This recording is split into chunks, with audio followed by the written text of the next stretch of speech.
حضرت ابو ہریرہ رضی اللہ عنہ سے روایت ہے کہ ایک آدمی رسول اللہ صلی اللہ علیہ وسلم کی خدمت میں حاضر ہوا اور عرض کیا، اللہ کے رسول، میرے حسن سلوک کا سب سے زیادہ مستحق کون ہے؟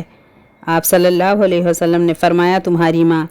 اس نے کہا، پھر کون؟ آپ صلی اللہ علیہ وسلم نے فرمایا، تمہاری ماں۔ اس نے پوچھا، پھر کون؟ آپ نے ارشاد فرمایا، تمہارا باپ۔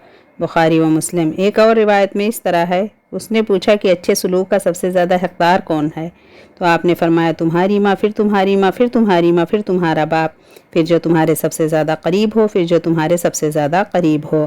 اس میں باپ کے مقابلے میں ماں کا حق مقدم اور 3 گنا زیادہ بتلایا گیا ہے۔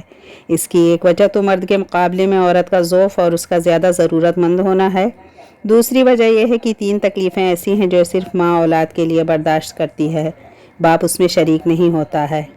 9 مہینے تک حمل کی تکلیف، زچگی کی تکلیف جس میں عورت کو موت و حیات کی کشمکش کے جاگوداز مرحلے سے گزرنا پڑتا ہے، پھر 2 سال تک رضاعت یعنی دودھ پلانے کی تکلیف جس میں اس کی راتوں کی نیند بھی خراب ہوتی ہے، اس کا حسن اور صحت بھی متاثر ہوتی ہے، اور بچے کے آرام و راحت کے لیے بعض دفعہ خوراک میں بھی احتیاط اور پرہیز کی ضرورت پیش آتی ہے۔